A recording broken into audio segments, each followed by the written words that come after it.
अभी ये जो ढोल नगाड़े बज रहे हैं, ये गाड़ी में ना किसी का पार्थिव शरीर लेकर जा रहे थे, मतलब उसकी बॉडी लेकर जा रहे थे। तो शमशान घाट ही लेके जा रहे होंगे। आगे भी काफ़ी सारे लोग चल रहे थे, जब भीड़ जाते हैं तभी वो रहा श्री काल भैरव मंदिर वो सामने, और लोगों ने ना रेलिंग पे ही बांध रखे हैं मन्नतों के धागे, और वो वाली रेलिंग है तो कुछ ज़्यादा ही भर रखी है। यहाँ लोगों ने बांध रखे हैं सारे के सारे धागे। ये चीज़ तो मैंने पहली बार देखी है किसी मंदिर के अंदर, ऐसे दीवारों पे लोग लिख के मन्नतें मांग रहे हैं। कागज़ वाला तो देखा है मैंने, धागों का भी देखा है, लेकिन ऐसा पहली बार देखा है किसी ने लिखा हुआ हो।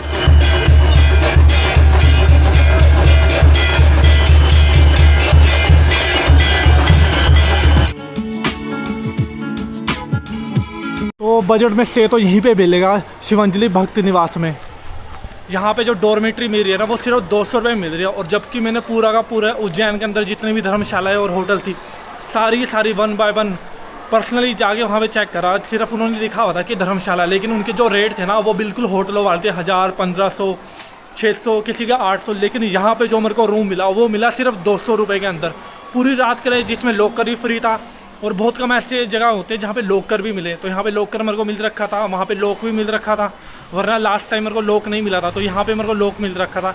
ये फैसिलिटी सबसे बढ़िया। और सबसे मेन बात ये है कि ये जो लोकेशन है जहाँ पे मैंने स्टे करा है, ये सिर्फ मेन टेम्पल से जो है सिर्फ 500 मीटर की दूरी पे है, और इसके साथ ही बहुत सारे जितने भी टेम्पल वगैरह वो सारे सिर्फ 500 से 600 मीटर के अंदर अंदर आ जाते हैं। जैसे शिप्रा नदी का घाट हो गया, राम घाट हो गया, महाकालेश्वर टेम्पल हो गया। अभी तो मैं यहाँ से निकला हूँ, अपने डॉर्मेट्री से निकला हूँ बाहर, और यहाँ से मैं जा रहा हूँ श्री गढ़ कालिका मंदिर में दर्शन करने के लिए, और वहीं से मैं चला जाऊँगा भैरवनाथ जी के दर्शन करने के लिए।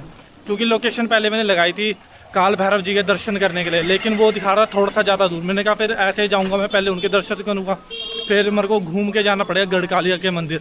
तो इससे तो पहले मैं जाता हूँ गढ़ कालिका के मंदिर, वहीं से निकल जाऊँगा काल भैरव मंदिर।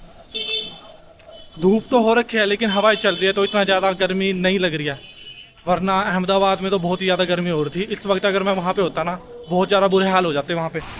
यहाँ पे एक तरफ की सड़क बंद रही है ना, इसीलिए दूसरी तरफ की जो सड़क है, दोनों तरफ से आने जाने वाले व्हीकल जा रहे हैं उसमें से, इसीलिए इतना ज़्यादा ट्रैफिक लग रहा है, वरना इतना ज़्यादा ट्रैफिक लगता नहीं है, क्योंकि 2 लेन की सड़क थी।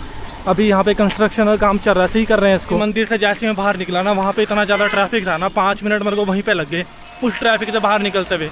ये तो कंस्ट्रक्शन का काम चल रहा है, ऊपर से पानी ना पूरे सड़क पे इकट्ठा हो रखा है। अब वो बारिश का पानी नहीं है, वो पानी है कंस्ट्रक्शन का। जो पानी उन्होंने यूज़ करा वो सारा पानी उधर इकट्ठा हो गया एक साइड में गड्ढों में को। तो जितने भी व्हीकल आ रहे जा रहे हैं, सारे छिट्टे जो है पैदल चलने वाले को ऊपर गिर रहे हैं। तो मैं वहाँ पे वेट कर रहा था कब यहाँ से सारी गाड़ियाँ निकले, तब मैं वहाँ से क्रॉस करूँ। जैसे ही वहाँ से बड़ी बड़ी गाड़ियाँ निकली, मैंने फटाफट से भाग के वहाँ से क्रॉस कर लिया, क्योंकि मेरे को पता था कि सारे व्हीकल आने तो बंद नहीं होंगे। जो छोटे मोटे व्हीकल है, टेम्पो है, बाइक वाले हैं, ये तो आते जाते रहेंगे वहाँ पे। तो जो गाड़ियाँ वगैरह वो निकल गई, मैंने फटाफट से पहले क्रॉस करा वहाँ से, वरना तो वहाँ पे खड़ा हुआ था मैं ये देखने के लिए कि कब तक यहाँ से क्रॉस होगी गाड़ियाँ वहाँ से।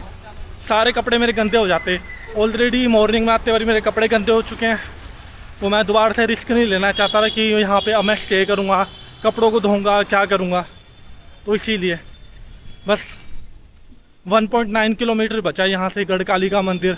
फिर वहाँ से आगे मेरे ख्याल से 2 किलोमीटर या फिर 3 किलोमीटर के आसपास होगा काल भैरव टेम्पल। अहमदाबाद और पूरे गुजरात में तो बहुत देखे मैंने ये ओवरहेड वाटर टैंक, लेकिन यहाँ पे इतनी देर बाद देखने को मिला। और जबकि लोकेशन के ऊपर दिखा रहा था कि बस 1 मिनट की दूरी, 1 मिनट की दूरी। आसपास मैंने सारे जो चेक कर लिया था, ये ओवरहेड टैंक मेरे को मिला ही नहीं, क्योंकि ये जो ओवरहेड टैंक होते हैं ना, ये दिख जाते हैं दूर से ही। तो उसके जो आसपास की लोकेशन होती है ना, वो ईजिली होती है फाइंड करने में।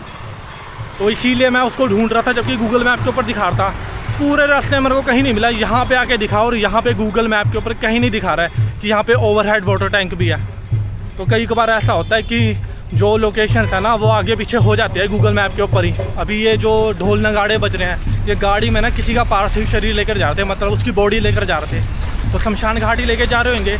आगे भी काफ़ी सारे लोग चल रहे थे, जब भीड़ जाते हैं तभी देख के लग रहा था कि हाँ किसी डेड बॉडी लेकर जा रहे हैं ये लोग शमशान घाट। लेकिन वो पैदल बिल्कुल ऐसे ही चल रहे थे, जो डेड बॉडी जा रही है वो जा रही है पीछे गाड़ी में, और उसी के साथ जो है ये नगाड़े ढोल ये सब बज रहे हैं। तो ऐसा बहुत कम देखा मैंने कि कहीं से मैं गुजर रहा हूँ और ऐसे दिखे। कि बचपन में मैंने बहुत देखा, हमारे घर के पास ही शमशान घाट वगैरह थे, वहाँ पे लोगों को रोते देखा। लेकिन यहाँ पे तो ढोल बजा के लेके जा रहे हैं, कुछ अलग ही था। बस 900 मीटर रह गया अभी। यहाँ से दिखा तो लेफ़्ट की तरफ को हो रहा है, तो लेफ़्ट की तरफ को जाने के बाद 850 मीटर आ जाएगा। ये लगा हुआ बोर्ड, इसी रास्ते पे गढ़ कालिका मंदिर भी, काल भैरव मंदिर भी, और इसी रास्ते की लोकेशन लगा के बैठा हुआ था मैं। अब साइन बोर्ड दिख गया, अब लोकेशन लगाने की कोई ज़रूरत नहीं, बस सीधा सीधा जाना है मेरे को। पहुंच गया शायद से मंदिर के पास तो मैं, क्योंकि जो मैप के ऊपर दिखा रहा था वही दिखा रहा था लेफ़्ट साइड को आगे को जाके, और जो साइन बोर्ड था वो तो डायरेक्ट सीधा था। ये तो गणेश मंदिर होगा।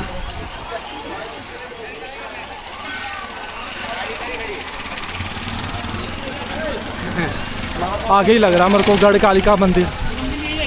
और कहते हैं ये जो टेंपल है ना 2000 साल से भी ज़्यादा पुराना है। चप्पल तो लोग ऐसे ही उतार रहे हैं अपनी, मैं भी ऐसे ही रख दूँ यहाँ पे।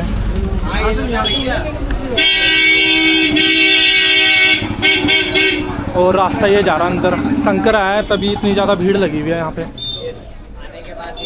दर्शन तो 2 मिनट में ही हो गया अंदर माता के मेरे, क्योंकि अंदर कैमरा अलाउड नहीं था, इसलिए अंदर मैंने कोई भी जो है रिकॉर्ड नहीं करा।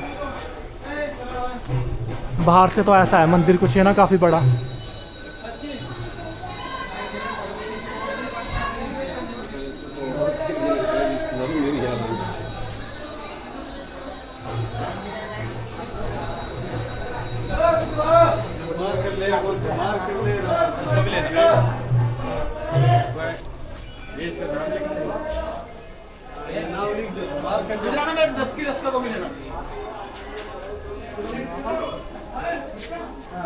दीवारों पे लोगों ने यहाँ पे नाम वगैरह लिख रखे हैं इतने सारे। अब पता नहीं किस लिए लिखते होंगे लोग, लेकिन काफ़ी सारों ने लिख रखा है। मेरे पति का गवर्नमेंट जॉब लगा है, गवर्नमेंट जॉब के लिए मांगी हुई किसी ने मन्नत, और लिखे हुए हैं किसी ने पेन से, किसी ने पेंसिल से। तो ये चीज़ तो मैंने पहली बार देखी है किसी मंदिर के अंदर, ऐसे दीवारों पे लोग लिख के मन्नतें मांग रहे। कागज़ वाला तो देखा है मैंने, धागों का भी देखा है, लेकिन ऐसा पहली बार देखा है किसी ने लिखा हुआ हो उसके अंदर। एंट्री तो यहाँ से कर रहे हैं लोग अंदर दर्शन करने के लिए, और ये बना रखा है यहाँ पे एग्ज़िट, लेकिन लोग एग्ज़िट भी जो वहीं से कर रहे हैं जहाँ से एंट्री कर रहे हैं ना, तभी इतना सा दरवाज़ा और इतनी ज़्यादा भीड़ हो रखी है वहाँ पे। लोग यहाँ पे देख ही नहीं रहे, यहाँ पे एग्ज़िट के लिए बना रखा है इन्होंने ताकि भीड़ वगैरह ना हो अंदर। यहाँ लगी हुई है भीड़ सारी, और कुछ अंदर है, लेकिन इतनी भी ज़्यादा भीड़ नहीं है, बस बाहर से ही लग रहा है, क्योंकि दरवाज़ा संकरा है, यहीं से लोग एग्ज़िट भी आ रहे हैं और एंटर भी यहीं से कर रहे हैं, इसीलिए ज़्यादा भीड़ लग रही है। वरना दर्शन तो 2 मिनट में हो गए मेरे, और मैं दर्शन करके बाहर भी आ गया। बस वो चीज़ थोड़ी अलग सी लगी थी कि लोगों ने ना मंदिर की दीवारों पे लिख रखा था अपनी मन्नत वगैरह। ज़्यादातर लोग या तो धागे बांधते हैं दरवाज़ों पे या फिर कागज़ पे लिख के रख देते हैं, लेकिन लोगों ने लिख के ना पूरी जो दीवारें वो ख़राब कर रखी थी। जहाँ तक लोगों का हाथ पहुँचता था वहाँ तक लोगों ने लिख रखा था। बस एक का पढ़ पाया मैं, जिसने तो साफ लिख रखा था कि मेरे पति की जो गवर्नमेंट जॉब लग जाए। अब पता नहीं उसकी लगी होगी नहीं लगी होगी, और कितने पहले लिखा होगा। आधा तो फेड हो रखा था, जिसकी वजह से कैमरे में क्लियर नहीं दिख रहा था एकदम से। अभी यहाँ से जाना है सीधा काल भैरव मंदिर में दर्शन करने के लिए, लेकिन उससे पहले वहाँ चलता हूँ जहाँ पे उन्होंने लगा रखा वो 31 रुपये में पेट भर थाली। पहले गणेश जी के भी दर्शन कर लूँ क्योंकि रास्ते में ही है, फिर वहाँ से निकलूँगा खाना खाने, फिर उसके बाद सीधा काल भैरव जी के दर्शन करने। उसकी बात कर रहा हूँ, ये देना है 31 रुपये में भर पेट खाना। तो यहीं से खाता हूँ फिर निकलता हूँ, क्योंकि मॉर्निंग से कुछ नहीं खाया हुआ मैंने। खाना तो खा लिया मैंने, और प्राइस के हिसाब से तो ठीक ही था स्वाद उसका। खिचड़ी और जो कड़ी थी वो बस एक ही बार ले सकते थे, बाकी रोटी और सब्जी वो अनलिमिटेड था। ठीक है, 31 में मेरा पेट भर गया, और क्या चाहिए मेरे को। वैसे मैं मॉर्निंग में आजकल अपना जो ब्रेकफास्ट है वो स्किप ही कर रहा था, सीधा जो है लंच वगैरह करता रहा, क्योंकि रात को मैं देर से सो रहा हूँ, तो इस वजह से मेरी नींद भी बिगड़ रही है, और मेरे को जो मॉर्निंग में भूख लगती थी आजकल वो भी नहीं लग रही है। तो 11:30 हो गए थे, यहाँ पे आया, मैंने देखा कि अभी मेरे को फिर पैदल जाना है और वापस ही पैदल चल के जाना है, और धूप भी निकल रखे, तो उससे बेहतर है कि अभी कुछ खा लेता हूँ थोड़ा सा। बाकी देखूँगा 4 या 5 बजे के आसपास अगर भूख लगेगी तब खा लूँगा, वरना तो सीधा रात को ही करूँगा डिनर में। और रात को मैं कोशिश करूँगा कि अगर बारिश ना हो तो मैं शिप्रा घाट पे जाऊँ, वहाँ पे राम घाट पे ना, क्योंकि वहाँ पे होती है आरती, तो वो देखनी ज़रूरी है मेरे लिए ना। मैंने आज तक ऐसी आरती कभी देखी नहीं जहाँ पे किसी नदी को आरती दी जा रही है, उसको पूजा जा रहा है। दिन में तो देखा मैंने वहाँ पे जाके, बहुत अच्छा माहौल था, बहुत सारे लोग थे वहाँ पे, लोग वहाँ पे नहा रहे थे, औरतें नहा रही थी, बच्चे नहा रहे थे, बड़े नहा रहे थे, तो वो सब देखा था मैंने। लेकिन मैं जो है आरती देखनी है मेरे को, जो कि रात को ही देखने को मिलेगी। मॉर्निंग में होती होगी आरती वहाँ पे 4 या 5 बजे के आसपास, लेकिन शाम की आरती देखनी है। मन तो मेरा ये भी था कि मैं महाकालेश्वर की आरती भी देख लूँ, लेकिन उसका सिस्टम यह है, आरती देखने के लिए आगे वही जा सकता है जो पेमेंट करेगा, और पेमेंट मेरे को करना फिर पसंद नहीं है। करने को तो मैं मॉर्निंग में VIP दर्शन भी कर लेता 250 रुपये देखे। 250 रुपये कुछ ज़्यादा बड़े नहीं होते, लेकिन दर्शन करने के लिए फिर पैसे देना, फिर उसमें दर्शन करने में मज़ा ही क्या आता है। इससे तो अच्छा मैं 1 घंटा लाइन में लगा रहा, 1 घंटे के अंदर मैंने जो दर्शन भी कर लिए अच्छे से। और जिन्होंने पेड लिया था ना VIP वाला 250 रुपये का, वो मेरे बाद दर्शन करके आए, क्योंकि इतने सारे लोग थे ना, लोगों को लगता है कि 250 रुपये तो है, कुछ ज़्यादा नहीं है, तो वो इसीलिए पे कर देते हैं। वो ये नहीं देखते कि वही 250 रुपये कोई और भी पे कर रहा है। इतनी लंबी लाइनें लगी हुई थी ना उनकी VIP दर्शन वालों की। जो नॉर्मल लाइन में थे वो सारे आराम से दर्शन करके आ गए थे और इतनी धक्का मुक्की भी नहीं हुई। लेकिन जो VIP दर्शन वाले थे उनके अंदर धक्का मुक्की चल रही थी। जो वहाँ पे होम गार्ड वगैरह थे, सिक्योरिटी वाले, वो लोग उनसे भी लड़ रहे थे कि हमने पे करा, हमारे को पहले जाने दो, जबकि हमारी लाइन उनसे पहले आगे चली गई थी। तो ये होता है हमेशा। पहले कभी चलता होगा यहाँ पे जो VIP दर्शन वगैरह 250 रुपये दे के कम भीड़ होती होगी, लेकिन आजकल जो है बहुत ही ज़्यादा भीड़ होती है। हर किसी के लिए 250 रुपये अब कम हो गया है, तो हर कोई पे कर देता अब। चलो फाइनली मैं पहुँच तो गया श्री काल भैरव मंदिर के पास में, और आधे मंदिर यहाँ बने हुए हैं, आधे बने हुए हैं उस तरफ को। जो मेन मंदिर मेरे को लग रहा है ना वो होगा उस तरफ को होगा, और ये बसा हुआ शिप्रा नदी के किनारे पे बिल्कुल। तो शमशान घाट वहीं पे है और सामने ये टेंपल।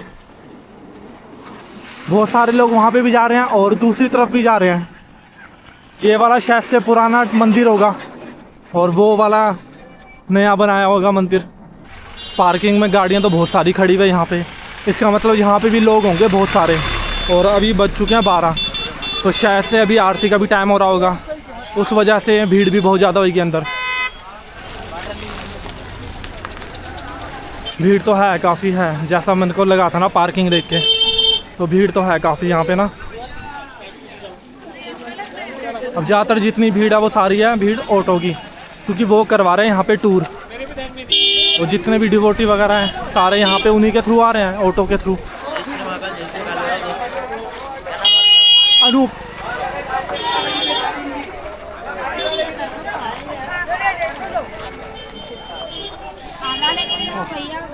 मंदिर की तरफ तो ये जा रहा रास्ता, और भीड़ तो बहुत ज़्यादा है यहाँ पे भाई। इतनी वहाँ नहीं थी भद्रकाली मंदिर में जितनी यहाँ पे है।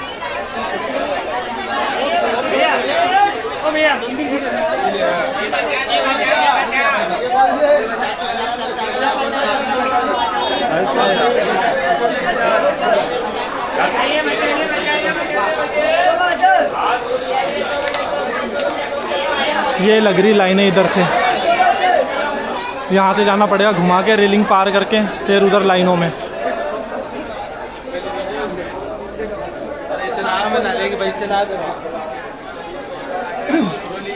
लाइनें मूव नहीं कर रही, शायद से 12 बज गए और आरती हो रही होगी, क्या पता अंदर।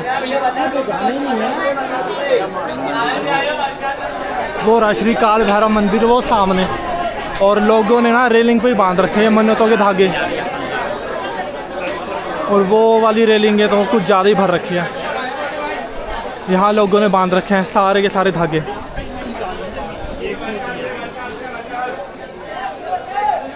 दर्शन तो हो गया, अंदर आराम से हो गया, लेकिन 3.5 घंटे का टाइम लग गया। इतना टाइम तो मेरे को वहाँ नहीं लगा था सोमनाथ में। तो जब स्टार्टिंग में आया था तब तो लग रहा था कि हल्की सी भीड़ होगी, लेकिन अंदर बना रखी थी काफ़ी सारी रेलिंग, तो लोग वहाँ पे फंसे हुए थे। कुछ लोग बीच से आगे जा रहे थे अंदर, फिर दर्शन करने के लिए ऐसे फंस रहे हैं ना लोग। बस अगर कोई यहाँ पे आ रहा है ना तो कम से कम 3 से 4 घंटे तो लेके चलो, क्योंकि सोमनाथ में तो 1 से 1.5 घंटे के अंदर आराम से हो जाते हैं दर्शन। यहाँ लगता है सबसे ज़्यादा टाइम। मैं भी ये सोच के आया था कि 1-1.5 घंटे में हो जाऊँगा यहाँ से फ्री, लेकिन 3.5 घंटे तो मेरे को यहीं पे लग गए। बाहर रेलिंग में फंसे रहे पहले, फिर अंदर दर्शन करने के लिए फंस गए। बड़ी मुश्किल से दर्शन हुए अंदर भी। अब यहाँ से जा रहा हूँ सीधा वापस महाकालेश्वर मंदिर की तरफ को, या तो उधर चला जाऊँगा या फिर एक बार अपने रूम में चला जाऊँगा, क्योंकि मेरे को लग रही है प्यास बहुत ज़्यादा। रास्ते में देखना पड़ेगा कहीं पे पानी पीने के लिए ना। यहाँ पे मैंने पानी पिया लेकिन प्यास नहीं बुझी, फिर मैंने शिकंजी पी, उससे भी प्यास नहीं बुझी, बल्कि उसको पीने के बाद ना मेरी प्यास और भी ज़्यादा बढ़ गई। उसने उसके अंदर डाल रखी थी बर्फ़, इतना ज़्यादा ठंडा था और ऊपर से इतना ज़्यादा मसाला डाल रखा था, उसको पीने के बाद प्यास लग रही है बहुत ज़्यादा। गला पूरा सूख गया, होंठ सूख गया मेरे पूरे के पूरे। यहाँ से 2 किलोमीटर दूर मंदिर है, तो वहीं पर मिलेगा पानी पीने के लिए सीधा, या तो बाहर किसी ने लगा रखा होगा ना नलका वगैरह पीने के लिए पानी, तो वहाँ से पी लूँगा, वरना फिर ऐसे ही चलते रहो। अब मेरा एक तो मन कर रहा है मैं महाकालेश्वर टेम्पल के वहाँ पे चला जाऊँ, वहाँ पे बैठ जाऊँ, क्योंकि शाम को मेरे को शिप्रा नदी की आरती देखनी है। और एक मन कर रहा है एक बारी पहले अपने ना डॉर्मेट्री में चला जाऊँ, रूम में, वहाँ जाके थोड़ा सा रेस्ट कर लूँ, पानी पी लूँ, फिर जैसी थोड़ी सी शाम होती है फिर जाऊँगा वहाँ पे, देखता हूँ। पहले तो यहाँ से निकलना है मेरे, क्योंकि यहाँ मैं बहुत ज़्यादा दूर आ रखा हूँ महाकालेश्वर टेम्पल से। तो ये होगा कम से कम 5.5 या 6 किलोमीटर के आसपास है, और मैं आ रखा हूँ यहाँ पे पैदल पैदल। आज तो मैंने यहाँ पे किसी से लिफ्ट तक नहीं मांगी। लिफ्ट मांगता भी कैसे, वन वे सारा है, इधर से भी गाड़ियाँ आ रही है, उधर से भी गाड़ियाँ आ रही है। अगर मैं किसी से लिफ्ट भी मांगता हूँ और बंदा बीच में रोकेगा मेरे को लिफ्ट देने के लिए, पीछे इतना ज़्यादा ट्रैफिक जाम लग जाएगा ना, तो इससे अच्छा तो मैंने आज लिफ्ट मांगनी जरूरी समझी ही नहीं। मैंने चलो कोई बात नहीं, पैदल पैदल ही चलेंगे। वैसे भी 5.5 किलोमीटर ही था, तो थोड़ा थोड़ा करते हुए पैदल पैदल करके मैं यहाँ तक पहुँच गया। पहले तो मैंने वहाँ पे गढ़ काली मंदिर में करे दर्शन, फिर यहाँ पे आगे काल भैरव मंदिर में करे दर्शन, और नीचे पुल के पास जो मैं दिखा रहा था वहाँ पे था मंदिर शमशान के उधर, वहाँ पे भी करे दर्शन। लेकिन वहाँ पे एक चीज़ मैंने ज़रूर देखी, वहाँ पे ना लोगों ने टोटके बहुत कर रखे थे। वहाँ पे लड़कियों की फ़ोटोएँ लगा रखी थी, वहाँ पे पेड़ के ऊपर किले लगा रखी थी, गुड़िया बांध रखी थी, लड़कों की लगा रखी थी। तो मतलब वहाँ पे ना ये पुट्ठे सीधे काम बहुत ज़्यादा होते हैं। उधर लग रहा है मेरे को सामने पानी ना पीने के लिए बना तो रखे हैं उन्होंने टैप इतने सारे। ऊपर जाके दर्शन भी कर लेता हूँ और पानी भी पी लेता हूँ। पानी पी लिया, अब जाके थोड़ा सा रिलैक्स मिला। और मेरे को मंदिर में खड़े खड़े इतनी ज़्यादा नींद आने लग गई थी ना, रात को मैं सो भी नहीं पाया। हल्की सी नींद आती थी, फिर दोबारा टूट जाती थी, फिर नींद आती थी, फिर टूट जाती थी। एक तो मैं बैठ रखा था साइड लोअर वाली में, तो उसमें जो ढांसना लेने के लिए था ना वो बहुत ज़्यादा एकदम स्ट्रेट था, तो उसमें ढांसना भी नहीं लिया जा रहा था। इतनी ज़्यादा कमर दुख रही थी ना, और एक बारी गलती से नींद आ गई थी मेरे को इतनी अच्छी। तो मॉर्निंग में पता नहीं 3 से 3:30 बजे के आसपास वो आ गया, हिजड़ा आ गया। तो उसने सबको उठा दिया भाई, वो किसी सबसे बदतमीजी कर रहा था, इतने दो उतने दो, उसने सबको उठा दिया। उसके अंदर बड़ी मुश्किल से नींद आई थी। मैं भी था, मेरे साथ एक लड़का और था सामने वाले, वो थोड़ा सा वही परेशान हो रखा था। तो हमने तो ये सोच के वो वाली सीट ली थी कि थोड़ी कंफर्टेबल रहेगी, कोई हमारे साथ बैठेगा नहीं, वरना हम दूसरी वाली लेते तो उसके अंदर हमारे को 4 और लोगों के साथ वो सीट शेयर करनी पड़ती। अब वो इतनी बेकार सीट थी ना, उसमें नींद ही नहीं आई पूरी रात। और मॉर्निंग में तो फिर मैं नहा धो के सीधा वहीं चला गया महाकाल में दर्शन करने के लिए। इसलिए अब सीधा रात को सो जाऊँगा जल्दी, अभी तो नहीं सोना है, क्योंकि मेरे को पता है जैसे मैं कमरे तक पहुँचूँगा ना वैसे मेरे को कुछ ज़्यादा ही टाइम हो जाएगा। फिर हल्का फुल्का हाथ मुँह धो के थोड़ा सा रेस्ट करके फिर मेरे को निकलना महाकालेश्वर लोक के लिए। वहाँ पे थोड़ी देर घूमूंगा, उसके बाद मेरे को जो मेनली शाम को मैं देखना चाहता हूँ वो देखना चाहता हूँ, शिप्रा नदी की आरती। दिन में तो आके सीधा सो गया था मैं अपने रूम पे, मेरे को लग ही रहा था, इतना ज़्यादा थक गया था ना, मेरे पैर दुखने लग गए थे। एक तो स्लीपर पा के मैं इतना ज़्यादा वॉक कर रहा हूँ ना, जिसकी वजह से मेरे जो पैर हैं उसके राइट वाली साइड में छाला पड़ गया, बहुत ज़्यादा पेन हो रहा था, तो पैर भी सूज गया था। मैं सोचा चलो थोड़ी देर रेस्ट करता हूँ, अपना टैबलेट वगैरह, फ़ोन, अपना जो पावर बैंक था सब कुछ चार्ज करा। और जबकि पावर बैंक अभी भी रहता है, अब पता नहीं, ये तो 10,000 मेगाहर्ट्ज़ का वो, और उसके बाद उसमें जो चार्जिंग हो जल्दी ख़त्म हो रही है, पता नहीं क्यों। बस ना तो जल्दी चार्ज हो रहा है, उसकी बैटरी जो है जल्दी से ख़त्म हो जा रही है। अभी रात को जाके मेरे को एक बार दोबारा से उसको चार्जिंग पे लगाना पड़ेगा। अभी निकला हूँ मैं यहाँ से अपने रूम से बाहर, 6:15 हो चुके हैं, 6:15 से भी थोड़ा सा ज़्यादा हो गया, क्योंकि 6:15 बजे तो मैं अपने रूम से ही निकला था, और थोड़ी देर तो मेरे को वहाँ से निकलने में यहाँ पे भी लगा, आधा टाइम आने में। तो अभी मैं यहाँ से जा रहा हूँ सीधा शिप्रा नदी के तट पे, ताकि वहाँ पे जो आरती होगी ना वो देखूँ। और हरसिद्धि मंदिर में दीप भी जलाएंगे वो लोग, टाइम मिला तो वो भी देखूँगा, क्योंकि रास्ते भी पड़ता है, पहले हरसिद्धि मंदिर आता है, उसके बाद आता है रामघाट जहाँ पे आरती होगी। तो अगर तो दोनों एक साथ हो रही होगी तब तो मैं सीधा फिर रामघाट ही जाऊँगा, क्योंकि मेरे को मेन जो है वहाँ पे आरती देखनी है। अगर आगे पीछे हुआ तो सबसे पहले रामघाट पे चला जाऊँगा, फिर वापस आगे वहाँ पे चला जाऊँगा हरसिद्धि में। अभी शाम को तो एकदम ऐसा लग रहा है यहाँ पे, दिन में और मॉर्निंग के टाइम पे तो एकदम इतनी ज़्यादा भीड़ थी ना कि चलने का भी रास्ता नहीं था। लेकिन अभी है थोड़ी सी जगह यहाँ पे चलने के लिए, यहाँ पे ऑटो वगैरह चल रहे होते हैं ना, यहीं पे खड़े रखे हैं, इसीलिए इतनी ज़्यादा भीड़ लगी हुई है यहाँ पे। भीड़ तो मॉर्निंग के टाइम भी थी, लेकिन इवनिंग के टाइम पे अब कुछ ज़्यादा होने लगी है। और यहीं से डायरेक्ट रास्ता निकलेगा वहाँ पे रामघाट की तरफ को और हरसिद्धि मंदिर की तरफ को। मॉर्निंग में मैं यहीं तक आया था, क्योंकि यहाँ पे जो बैरिकेड है ना यहीं से मुड़ा था मैं वापस। तो दिन में तो थे पुलिस वाले, लेकिन अभी नहीं है यहाँ पे कोई भी पुलिस वाले खड़े हुए ना, इसीलिए इतना ज़्यादा ट्रैफिक लगा हुआ है। और जो ऑटो वाले हैं वो बैरिकेड से बाहर तक आ रहे हैं, वरना मॉर्निंग में तो वो आने नहीं दे रहे थे किसी को भी। शाम को तो यहाँ पे ऐसा लगता है जैसे मेला वगैरह लगा हो पूरा। मॉर्निंग में कुछ भी नहीं था, इवनिंग के टाइम पे लग गए सारे शॉप्स वगैरह यहाँ पे ना।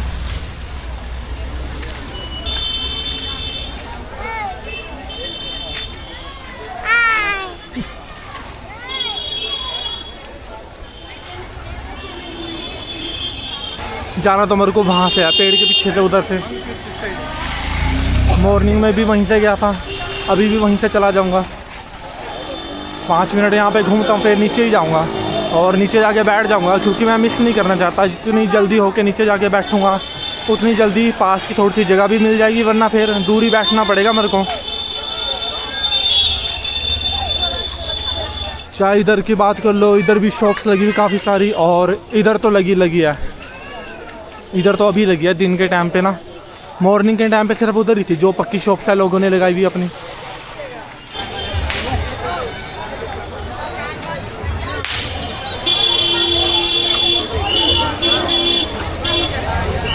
भीड़ यहाँ से दिख रही है, बाहर से ऊपर लोग कितने सारे खड़ रखे हैं लाइन लगा के।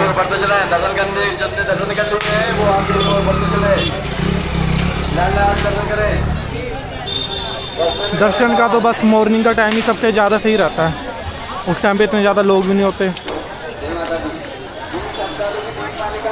ये क्या बेच रहा है, पी लो, लग तो वही रहा है।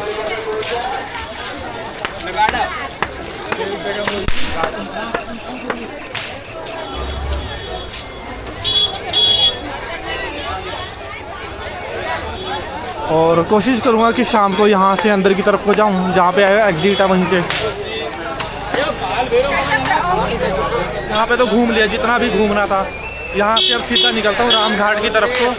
जितनी ज़्यादा जल्दी वहाँ पे जाके पहुँचूँगा उतनी जल्दी वहाँ पे आगे बैठने को जगह भी मिल जाएगी, वरना फिर दूर से बैठ के देखनी पड़ेगी आरती मेरे को। और सिद्धि माता मंदिर के पास इतने सारे ट्रैवल वाले थे ना, उनसे मैंने पूछा कि ओमकारेश्वर के कितने लगेंगे, तो उन्होंने कहा जो नॉन एसी है वो तो लेंगे 350 रुपये, लेके भी जाएंगे और लेके भी आएंगे। लेकिन वो जो टाइम दे रहे ना वहाँ पे, वो दे रहे सिर्फ 5 घंटे।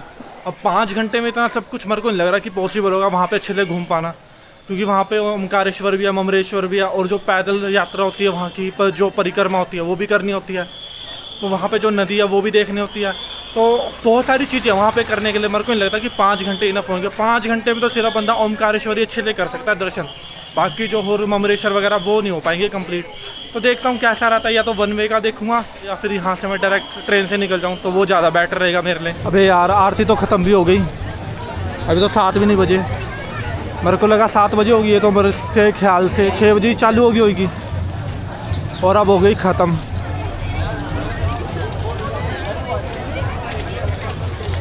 बस ख़त्म हो गई अब तो।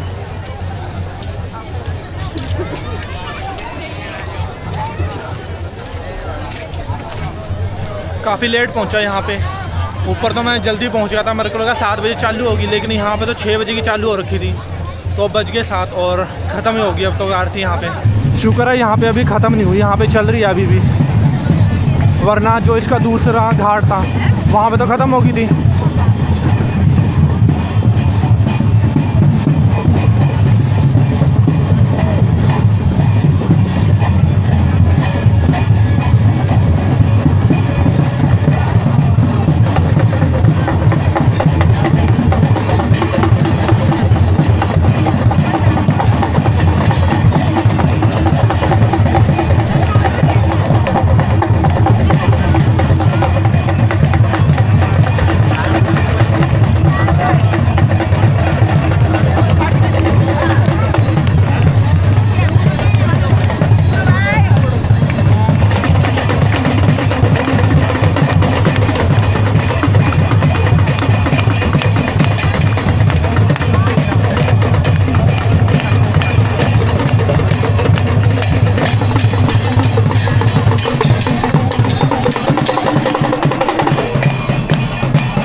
तो होगी यहाँ पे ऑलमोस्ट ख़त्म, बस लास्ट की सेरेमनी था जो बाकी है। और भीड़ देखो कितनी है यहाँ पे,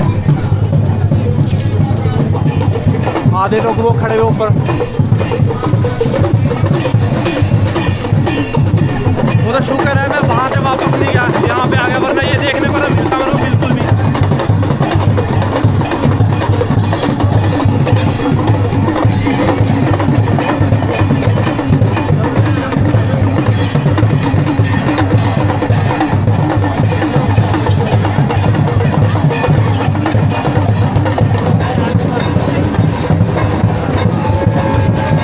आरती तो हो गई यहाँ पे ख़त्म। अब यहाँ से सीधा निकलता हूँ टेंपल की तरफ को, तो थोड़ा सा वहाँ पे भी घूमूंगा और हो सके तो महाकालेश्वर लोक चला जाऊँगा, तो थोड़ी देर वहाँ पे ही बैठूँगा। दिए जलते हुए कैसे लग रही है, मॉर्निंग में देखा था और सोचा था कि शाम को आऊँगा यहाँ पे देखने।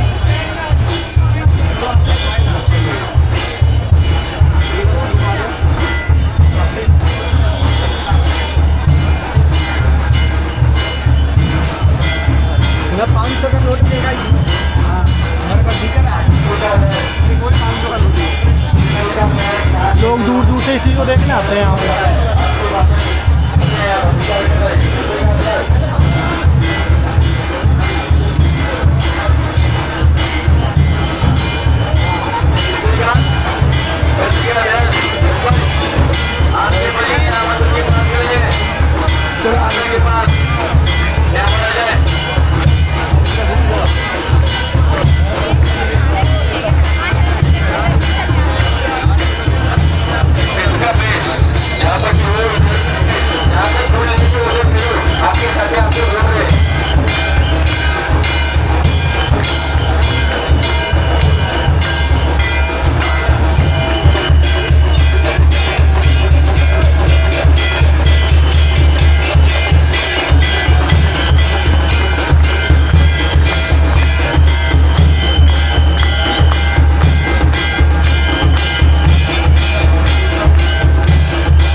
आज का जितना भी कुछ मेरे को यहाँ पे देखना था वो सारा तो मैंने आज कवर कर लिया। गढ़काली के दर्शन करने थे वो भी कर लिए, महाकाल के दर्शन करने थे वो भी कर लिए, काल भैरव के दर्शन करने थे वो भी मैंने कर लिए, और स्पेशली मेरे को जो शिप्रा नदी की आरती देखनी थी वो भी मैंने देख ली, और यहाँ पे मेरे को इवनिंग में जो दिए जलाते हैं लोग वो देखना था वो भी देख लिया मैंने। तो आज का जितना भी कुछ था ना वो सारा का सारा मैंने कवर कर दिया। फिर कल अभी यहाँ पे स्टे करने का फ़ायदा है, कल यहाँ से निकलूँगा और कोशिश करूँगा अर्ली मॉर्निंग निकल जाऊँ यहाँ से। अभी तो बहुत शोर हो रखा है यहाँ पे, आरती के बाद सारी बाइकें निकल रही है यहाँ से एकदम से। आगे भीड़ इतनी ज़्यादा है ना, और मैं अब अंदर जाऊँगा वापस। कोशिश करूँगा अगर महाकालेश्वर लोक जा सकूँ तो वहाँ जाके बैठ जाऊँगा, वरना फिर थोड़ी देर बैठूँगा यहीं पे ही घूमूँगा, फिर निकलूँगा वापस से अपने रूम की तरफ। वो लाइन देख रहे हो सामने, ये मंदिर में दर्शन के लिए नहीं लगी हुई, ये लगी हुई यहाँ पे जो भंडारा चलता निःशुल्क उसके लिए। तो वो तो इन्होंने कूपन सिस्टम रखा हुआ है, वरना यहाँ पे इतनी ज़्यादा भीड़ होती ना तो बस किसी का नंबर भी ना आता। मेरे को भी अब लास्ट में जाके खड़ना पड़ेगा यहाँ पे अंदर प्रसाद खा के तो आ गया मैं, और काफ़ी बड़ा हॉल बना रखा था उन्होंने अंदर, ऐसा है कि हज़ारों लोग एक ही बार में खा सकते रहे। ये नहीं है कि काफ़ी देर तक वेट करना पड़ा वहाँ पे, मेरे को सिर्फ 5 मिनट खड़ना पड़ा बाहर, और उसके बाद सभी का नंबर आ गया, जो मेरे बाद थे उनका भी नंबर आया और मेरा भी नंबर आ गया था वहाँ पे। तो सही है, वहाँ पे बस एक बार ही लेना होता है खुद जाके, उसके बाद तो फिर वो खुद ही आते रहते हैं वहाँ पे जहाँ पे हम लोग बैठ के लंगर खा रहे होते हैं। तो यहाँ पे बना रखा है, मॉर्निंग से नाइट तक ही लगा रहता है, बाकी जो दिन से चालू होता है ना वो होता है खाना, तो मॉर्निंग में तो वही रहता है ब्रेकफास्ट वगैरह, तो उसी हिसाब से रहता है। और मैं सोच रहा था जो यहाँ से लोग टूर लेके जाते हैं ना तो 600 रुपये में ओमकारेश्वर, फिर ओमकारेश्वर से सेम डे वापस, उसमें ये रिस्क रहता है कि ये सिर्फ जो है 5 घंटे वहाँ पे रुकते हैं। अगर तो 5 घंटे के अंदर अंदर ओमकारेश्वर, ममलेश्वर और वो परिक्रमा पूरी हो गई तो ठीक है, वरना फिर अधूरी रह जाती है कि फिर ऐसे वापस लेके आ जाते हैं। तो मैंने डिसाइड करा कि मैं यहाँ से जो इनसे जो टूर बेचते हैं उनसे ना जाके यहाँ से खुद ही पर्सनली जाऊँ, यहाँ से निकलूँ रेलवे स्टेशन और रेलवे स्टेशन से लूँ इंदौर की ट्रेन, फिर इंदौर के बस स्टैंड से ओमकारेश्वर के लिए लेता हूँ बस, तो वो मेरे को थोड़ा सस्ता भी पड़ेगा और वहाँ पे मैं आराम से जो है स्टे भी कर पाऊँगा, क्योंकि 4 से 5 घंटे में कुछ नहीं होता है, बिल्कुल नहीं होता, क्योंकि वहाँ पे 5-6 किलोमीटर की तो परिक्रमा ही है, वो भी करने में टाइम लगता है, और इतनी ज़्यादा भीड़ होती है ना ओमकारेश्वर में भी, तो 2 से 2.5 घंटे तो वहाँ पे आराम से लगते हैं, और ममलेश्वर में मतलब 6 से 7 घंटे आराम से लगा के चलो। और जो ये टूर लेके जा रहे हैं वो सिर्फ दे रहे हैं 5 से 4.5 घंटे का टाइम, तो उसके अंदर तो वो टूर पूरा ही नहीं होगा, इसलिए मैं सेपरेटली अपना कुछ अलग से जाऊँगा यहाँ से। यहाँ पर रेलवे स्टेशन से उज्जैन के सुबह 3:30 बजे से जो है इंदौर के लिए ट्रेनें चालू हो जाती है, और ये रहती है फिर दिन के 12 या 12:30 बजे तक। तो मेरे को यहाँ से जो है अपने जहाँ पे मैंने स्टे ले रखा है वहाँ से मेरे को मॉर्निंग में 5, 5:30 या 6 बजे के आसपास वहाँ से निकलना पड़ेगा, क्योंकि वहाँ पर जाके जब ट्रेन आएगी ना तो 1 से सवा घंटा तो उसको भी लगता है इंदौर पहुँचने में। फिर इंदौर से फिर बस स्टैंड पे जाना उसके, फिर वहाँ पे जाके वहाँ से ओमकारेश्वर के लिए कितने बजे की बस मिलेगी वो भी थोड़ा देखना पड़ेगा।